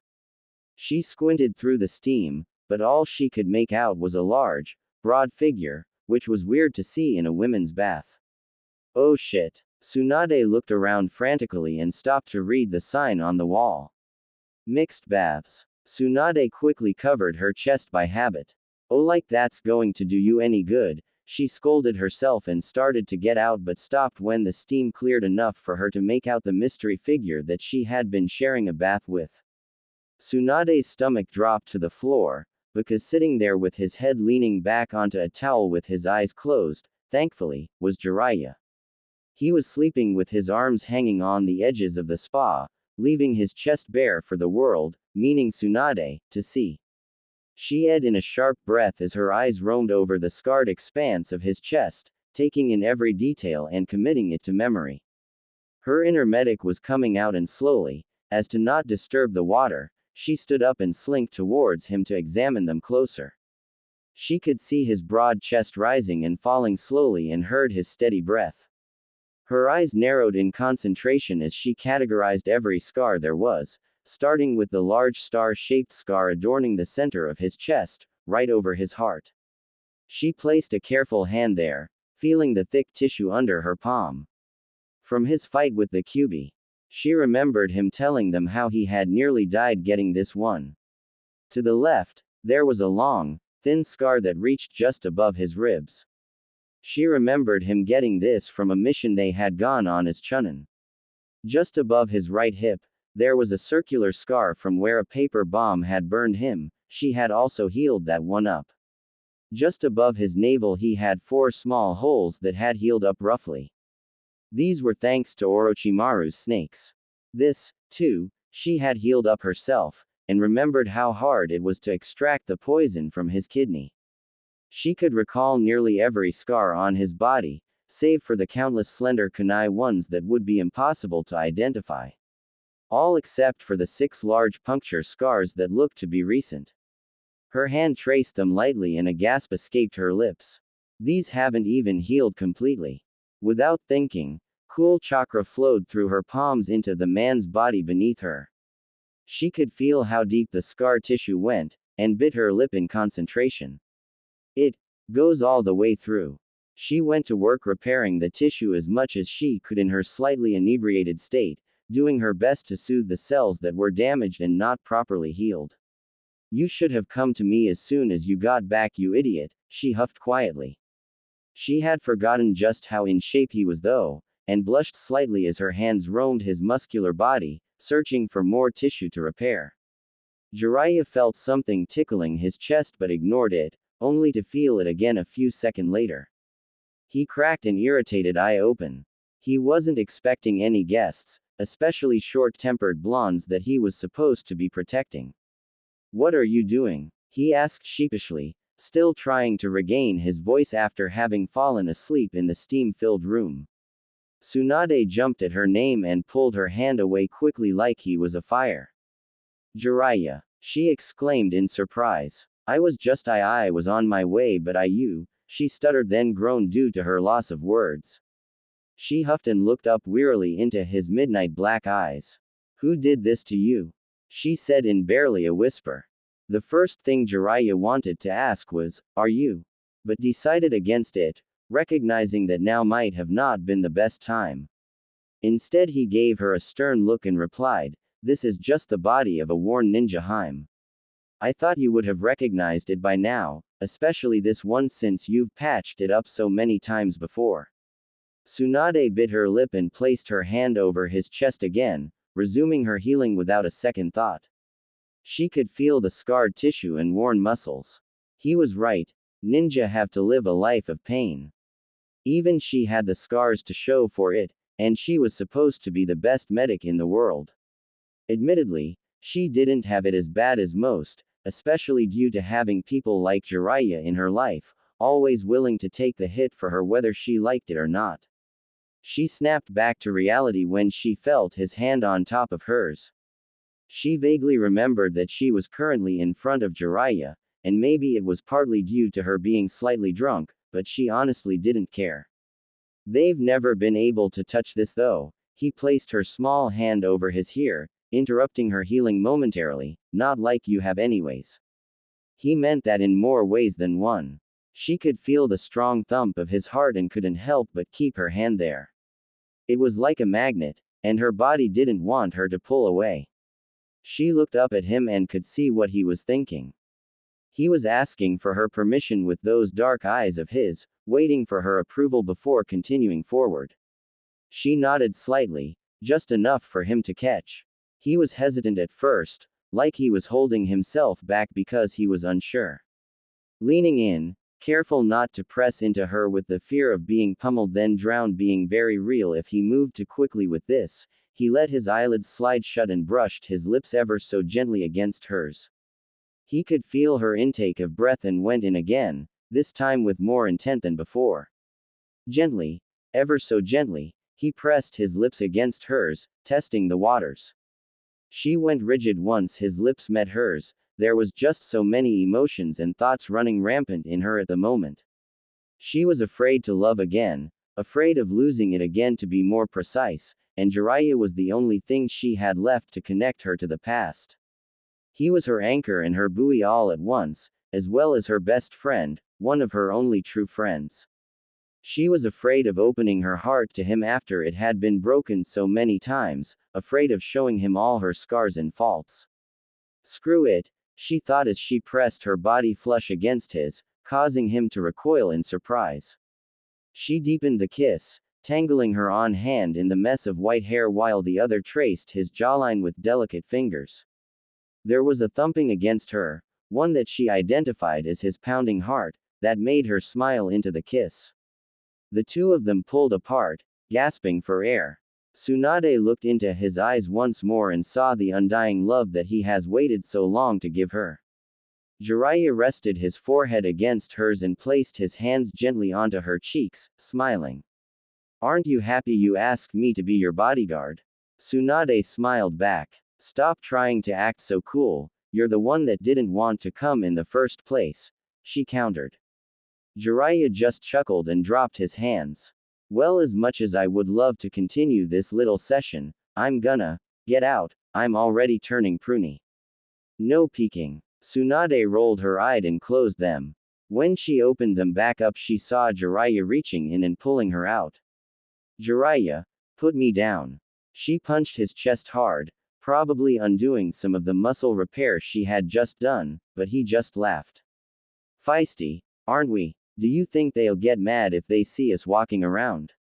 "Well, you." He looked down at her with a devious smile and started to carry her out. "Oh no, you aren't. Jiraiya, if you bring me out there, I'm going to kill you." Tsunade tried to get out, but he held on to her tight. "Don't worry. If anyone sees us, I'll cover you," he said and walked out.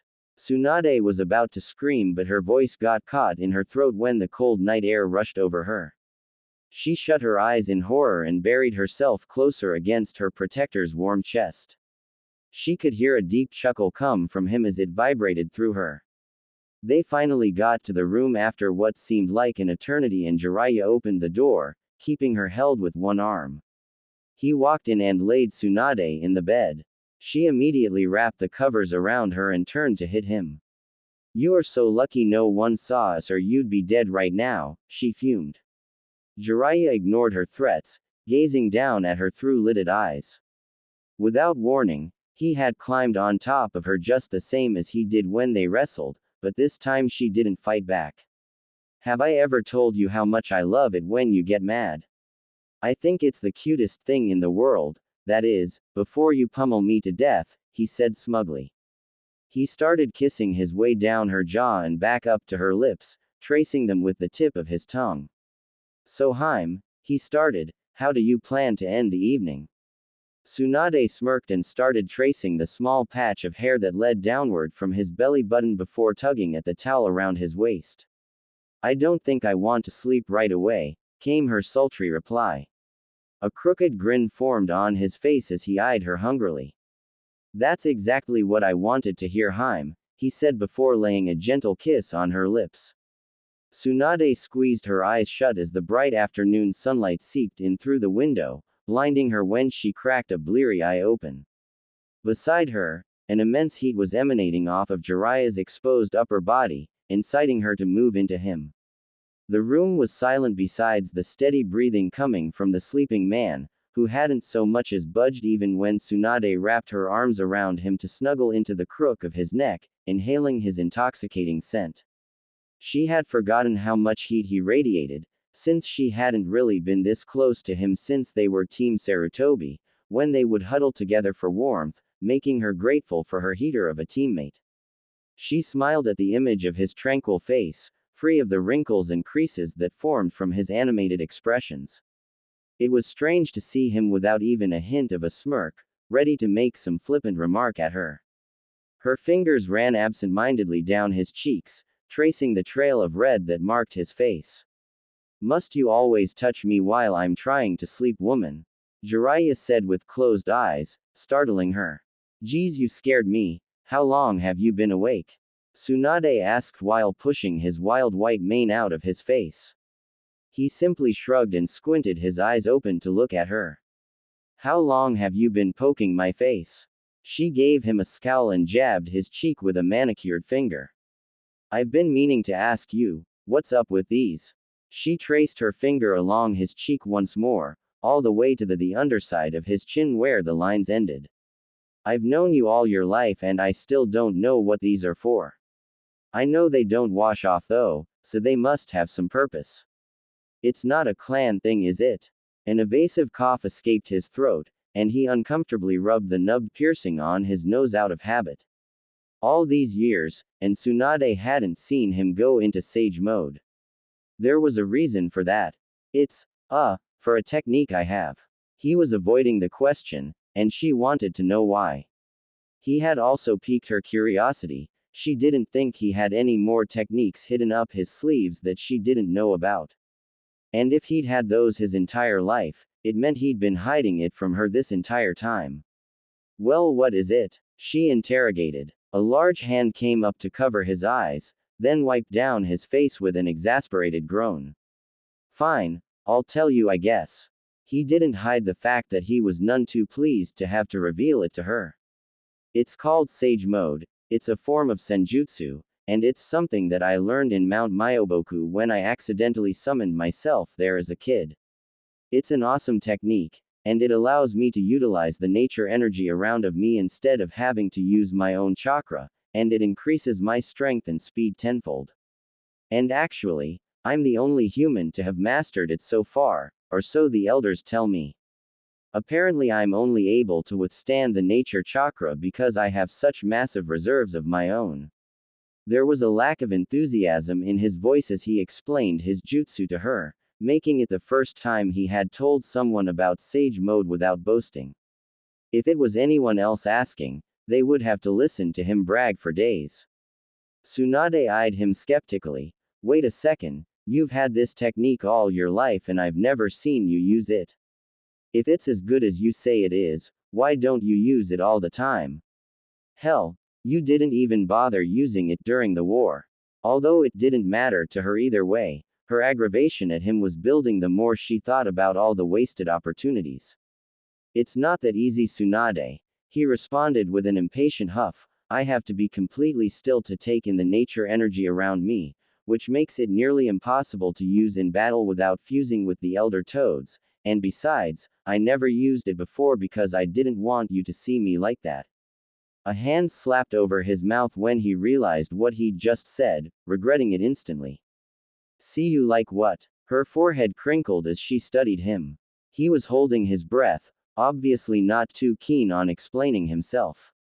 But after a few seconds of her glaring at him expectantly, he gave in. Whenever I go into Sage Mode I look different.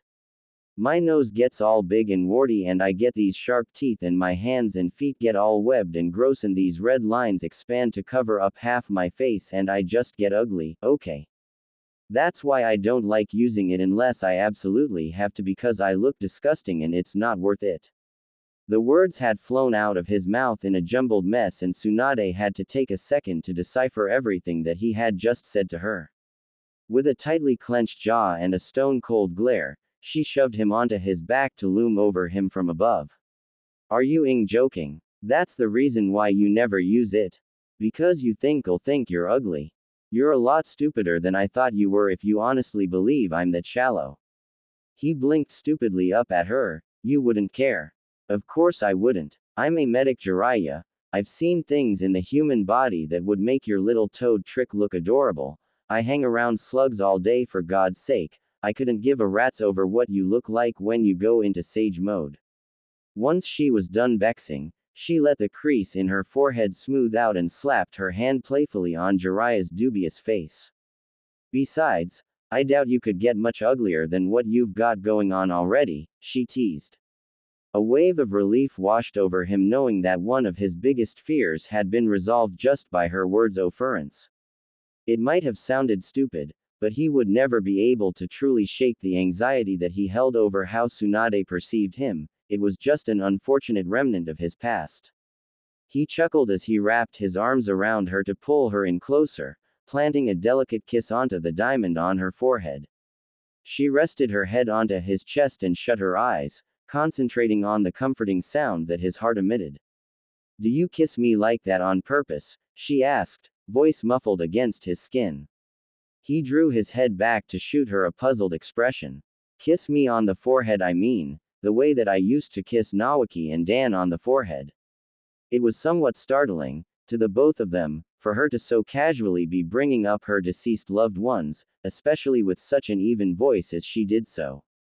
Jiraiya shook his head. No, I just like your little diamond there, he supplemented his point by poking her forehead. I thought you were doing that because I became Hokage. since I used to do that to Naoki and Dan when I told them they'd become Hokage one day. Funny how I ended up with the title instead. Slender fingers twirled his hair as she reminisced. Jiraiya shifted their position so that he could observe her with an eyebrow quirked up. She was biting her lower lip in thought as she returned the gaze. Fine then. He lowered his lips to her diamond once again. That's my good luck charm, that you'll be the best Hokage that ever existed. Tsunade scoffed. I hardly think that's realistic. A smile graced her lips in spite of herself though. I think you may be the only person in my life who didn't have an obsessive dream about becoming Hokage. Even Orochimaru of all people wanted the name for himself. A humming sound came from him. My dream was always to get strong so that you'd acknowledge me, and then I could have any girl I ever wanted. He let out a dramatic sigh. Well, I got all that, so I guess I need another dream, huh? Tsunade had gave him a dirty look out of the corner of her eye, which he matched with a perky grin. I know, since I don't care about the Hokage title, I'll go for the next best thing. My dream is to protect the Hokage at any cost, so she can achieve her dreams. She let him nuzzle her hair, curling into his chest some more. You've already done that, more than you even know. She thought back to when Dan died. The pain that she had felt was overwhelming. Jiraiya was the only person she could lean on then, when he would stroke her hair, telling her everything was going to be okay even when she knew it wasn't. She had listened to his strong heart for comfort, and it did just that, even back then. It was her safe haven, her home. Whenever she needed someone to tell her to just let it all out, she would go to Jiraiya and cry until she couldn't cry anymore. He was always there for her, not one to judge her when she was vulnerable, and she realized that she wouldn't have made it this far without him. When they were genin, they would sneak out at night to watch the stars together and talk about whatever they felt like. Jiraiya was always her wall to lean on, her shoulder to cry on, her friend to laugh with, and now her lover to keep her warm through the night. And she couldn't deny that there was some guilt still. She had been harboring her regret for letting Dan die for nearly half her life now, and during that time she always felt as if she needed to stay loyal to him, or at least to the memory of him. She couldn't imagine having shared her heart with anyone after his death, but at the same time Jiraiya had been there first. There was a conflict between her morality and her wishes, and in the end she justified that Dan would want her to find happiness again. Besides, he'd always liked Jiraiya and was grateful for him being one of Tsunade's best friends, which eased her guilt just a smidgen. Well, it wasn't that she was feeling guilty per se, but rather that it was hard to let go of the sentiment altogether. On the subject of however, there was absolutely no competition. Jiraiya knew his way around a woman's body, to put it bluntly, and for that Tsunade was almost grateful for all the experience he had. But that was a different matter entirely, and there's no way she'd give him the satisfaction of hearing her admit it. Jiraiya's deep voice shook through her body and brought her back to the present. So what are you going to do today, Haim? Tsunade blinked a couple times and looked up to meet his gaze. I actually hadn't planned anything, she said thoughtfully. I wasn't expecting us to take the leisurely route there. Jiraiya leaned his head back and closed his eyes in thought. Well, he started with a sigh, I'm pretty sure there's a beach nearby. What do you think? Tsunade jolted upright at hearing this. Are you crazy? I haven't been to a beach since I was a little girl, of course I want to go. She got up and started to frantically grab her discarded clothes off the floor. Jiraiya eyed her lustfully, adoring the way his oversized shirt clung to her curves whenever she bent over to pick a piece of her outfit off the floor. That was a sight he could definitely get used to. She stopped suddenly, slouching as she turned to look at Jiraiya with an attempt at a pout. Jiraiya, I don't have a bathing suit. Jiraiya went through his daily stretching routine, popping his joints in preparation for the day, before sliding into the same fishnet shirt he had carelessly flung onto the floor the night before. There's bound to be a swim shop somewhere in town. I need one too actually. The pair got dressed to make their way towards the bustling market streets that adorned the city. It was summer now, and a much hotter one than the summers they experienced in Konoha, by far. A dry heat radiated through the air, even where there was shade you could feel it burn the water out of your pores. Tsunade was suffering the worst, constantly tugging down at her shirt to loosen it from where it clung to her skin, thought it did little to help since it was too hot for her to even sweat. Jiraiya, on the other hand, walked beside her briskly, unfazed by the pounding sun. How the hell are you wearing all that? She counted the layers on him, of which there were about 4, and that wasn't taking into account the guards he wore on his hands and legs. Mount Myoboku is a swamp Tsunade, meaning it was hot and humid. He glanced down at himself, then at her. He could see her suffering, but he didn't feel a damn thing. You just get used to it, I guess. She groaned and shuffled ahead of him. Ugh, whatever, let's just hurry up, I feel like I'm melting. Tsunade never liked the other nation's weather, it was always either too hot or too cold, unlike Konoha which had perfect weather all year long. They had been walking for no more than 10 minutes when they found the small surf shop they had been looking for. Tsunade had picked out a skimpy red bikini, holding it up to herself in a mirror. A strong arm wrapped itself around her waist, and Jiraiya smirked at her reflection deviously. There's going to be children there, you know, he muttered closely to her ear. The way his breath tickled her ear canal sent tingles through her brain. I wouldn't mind, of course. I'm not actually buying it, I just wanted to see how it'd look on me. Jiraiya slumped in disappointment, sliding his arm back to his side as he slinked away. The beach was as crowded as one would expect from a scorching summer day. The sand burned your toes with every step that your foot sunk into it, and the heat from the sun seemed to carry in the ocean breeze. Kids ran around oblivious to it all, screaming and laughing as they chased each other, splashing and frolicking in the cold water's edge. Parents kept a careful eye on their precious bundles as they soaked up the sun, couples lounged together on towels laid out, others read under an umbrella's shade, and a daring few could be found getting in their daily jog in spite of the sun's scorn. It all brought a smile to Tsunade's face, seeing people enjoy themselves. She certainly didn't see it often enough in her profession. Tsunade had settled on wearing an azure bikini lined with white stripes, one of the only ones at the store that could handle her generous chest size, while Jiraiya wore a pair of simple red board shorts. The pair had split to change out of their clothes, and as Tsunade stepped out of her respective locker room, squinting into the bright sunlight, she spotted her companion's shock of white hair amongst the crowd and made her way to where Jiraiya had laid out a towel. Her eyes roamed his back as she walked, where muscle rippled under tanned skin with every movement he made, to the lean curve of his lower back, leading to the perky mound of his butt. The impulse to run her hands over his body made her feet move faster through the heavy sand. There were hundreds of times that she'd felt the need to just touch him, to feel his muscles coil under her hand, and it was taking some time for her to get used to the fact that she could now, any time she wanted. It wasn't as if Jiraiya would complain about being touched after all. There was a part of her that hated him for it though.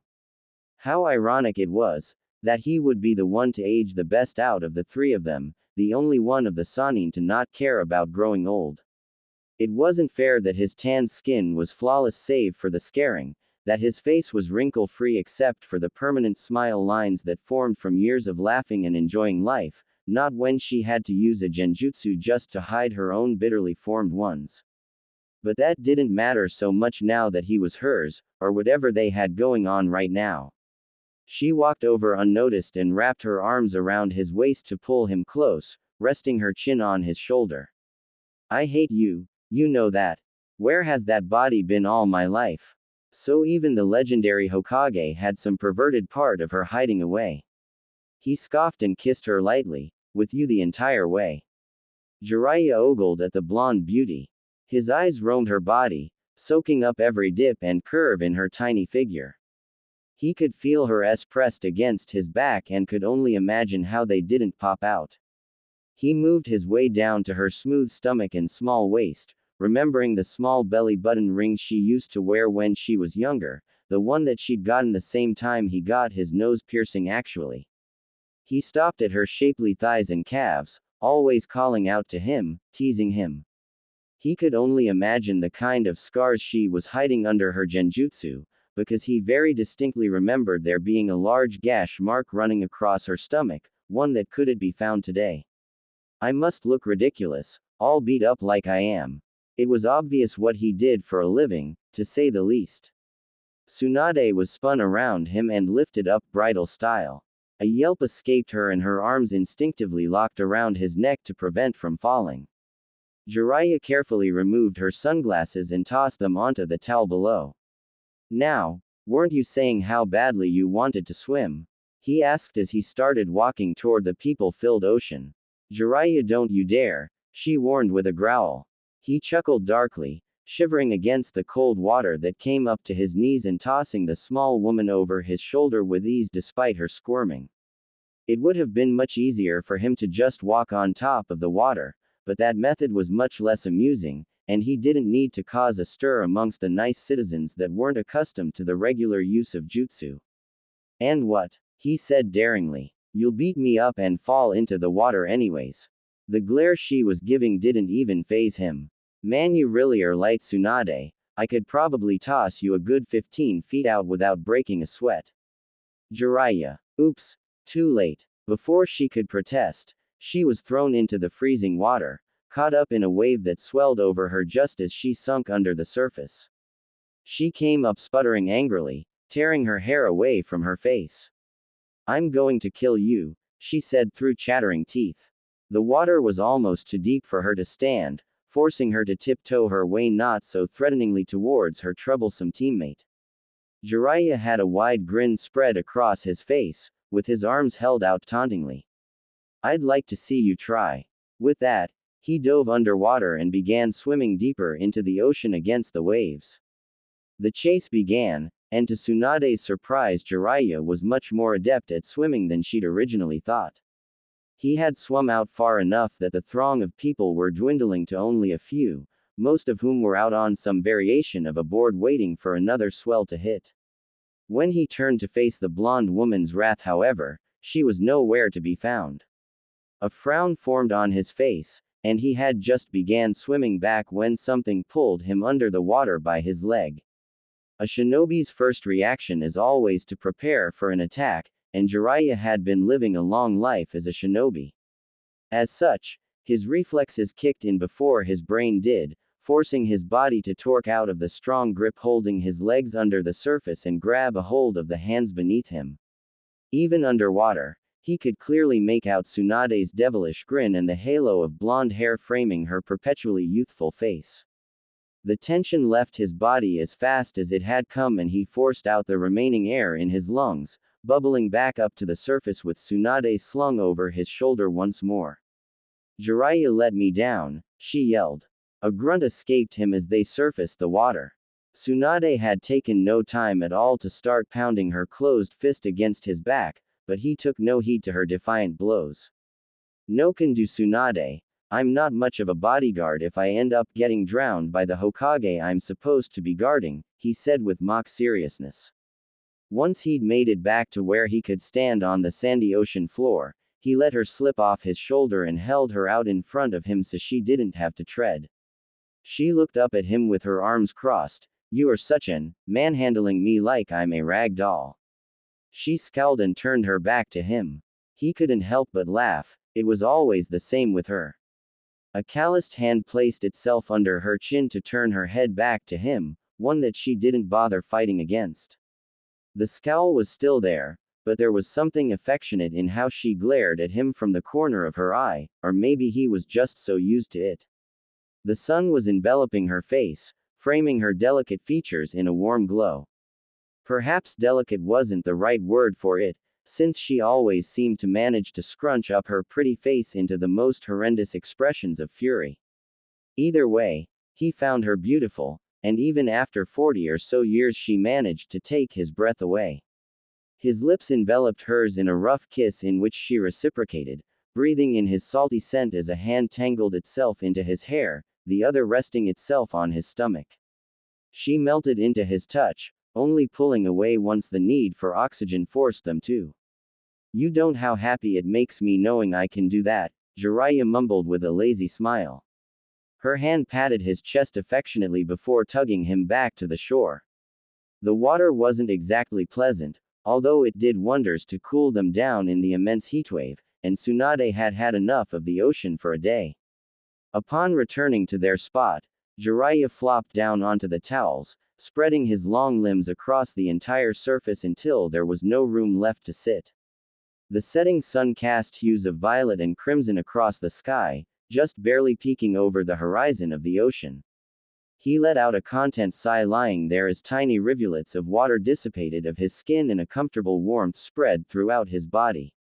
Tsunade took the opportunity to ruin his relaxation by lying flat on top of him, earning a grunt from the unexpected weight put on him. She could feel the taut muscle contract beneath her body flush against his, chin propped up on his chest over her hands with a satisfied smile on her face, one that contrasted the displeased look on his. He remained silent though, because just feeling her weight on top of him helped to solidify the reality of things between them, that he'd finally managed to worm his way into Tsunade's heart after years and years of chipping away at the wall around it. Even now he was still having trouble coming to terms with it. It all seemed like some hyperrealistic hazy fantasy of his. "You probably look like a creep, you know," Tsunade murmured tiredly against him. The sun was definitely getting to her, but in a much more pleasant way than before.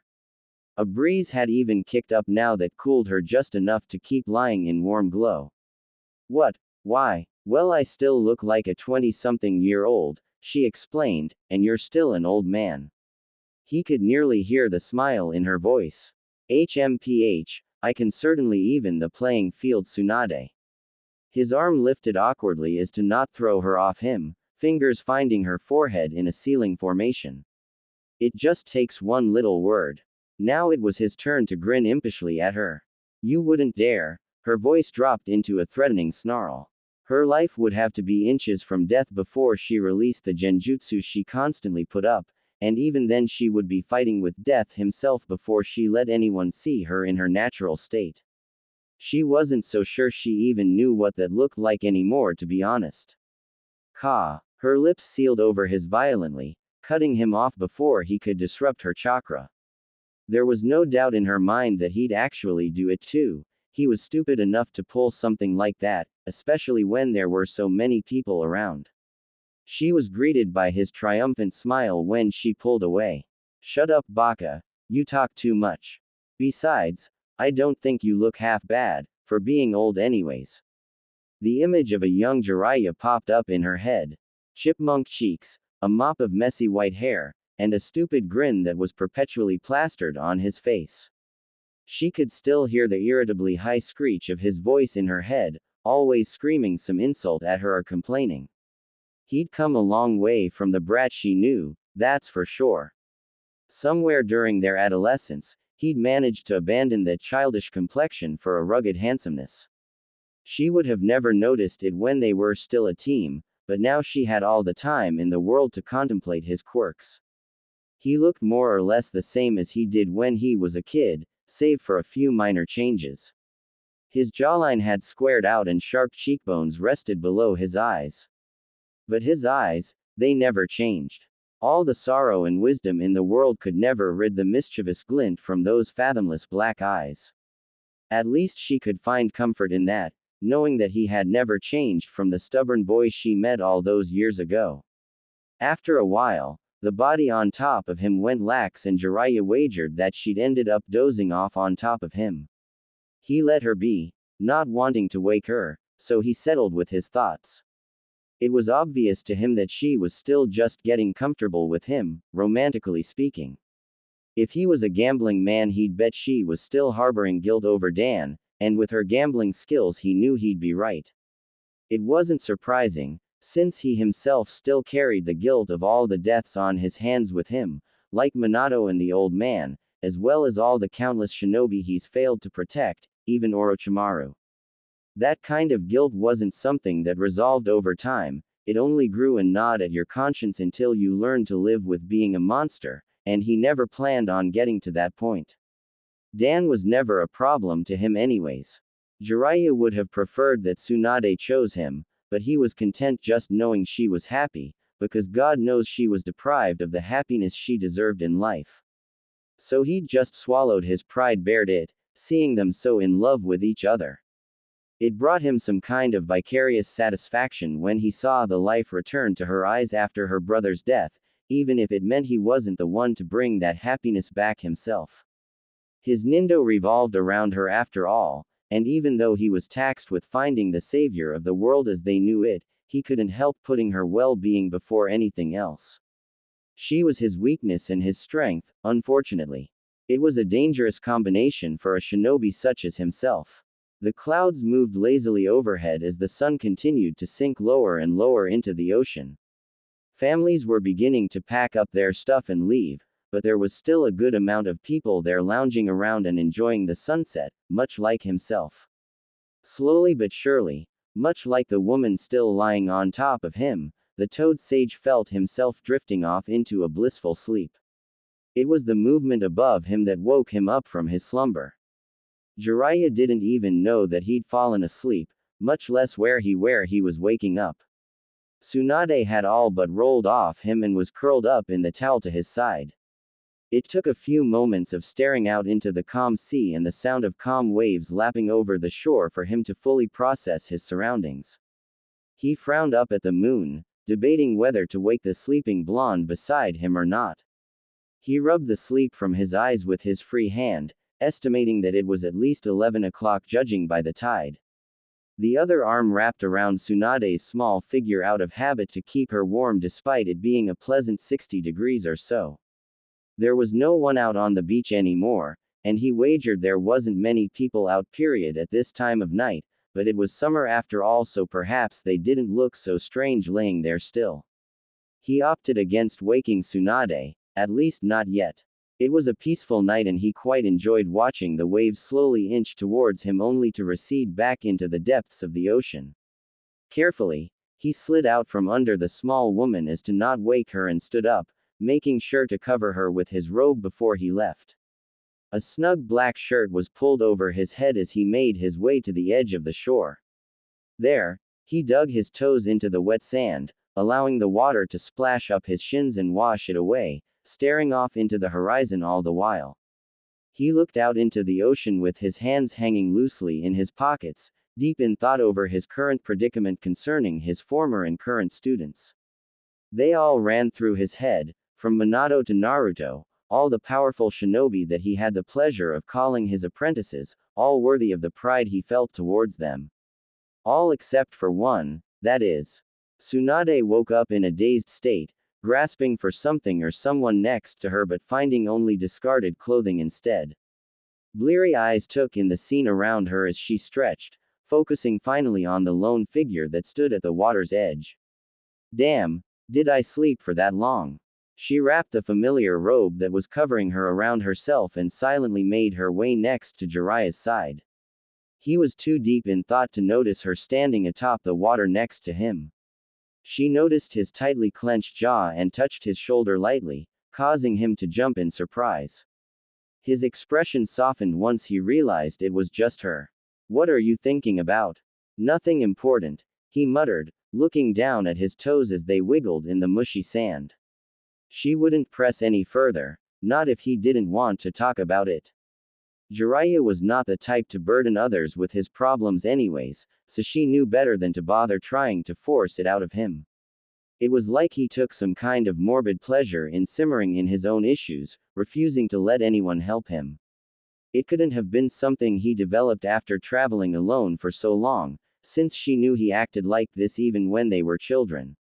She dropped the subject, settling instead on hooking her arm into his and leaning her head against his shoulder, something she could only manage due to standing on the water's surface a good 3 inches off the floor. They stood in silence, admiring the beautiful sea swaying gently in the pale moonlight. They treasured these moments, moments that seemed frozen in time, locking their beauty in forever. A shinobi is deprived of serene times like this, so one would always make a note to capture it in their mind. Tsunade averted her gaze onto Jiraiya, whose hair shimmered in the moonlight. Even the small piercing on his nose shone bright under the moon's luminescent. His arm wrapped itself around her waist protectively, a habit that developed very quickly for him once she finally let him do it. A soft kiss was planted on the crown of her head, a silent vow of protection for him. Tsunade had opened her heart to him, allowed him to make her vulnerable once again, and he swore to himself and to the moon above them that she would never go through the type of heartbreak that made her so timid to love again, not for a third time anyways. She trusted him, trusted in his ability to survive, to live on so that she wasn't abandoned once more. He would fight for her sake, because his life mattered to her, not to himself. She was the manifestation of Konoha's will, the one passed down from cage to cage, and if that wasn't worth living for, he didn't know what was. I love you, Haim. There were the 4 little words that had been begging to be spoken for decades. I love you too, Baka. He smiled into the endless ocean in front of him and tightened his embrace around her. There was the reply he'd been holding his breath for since the day he met her.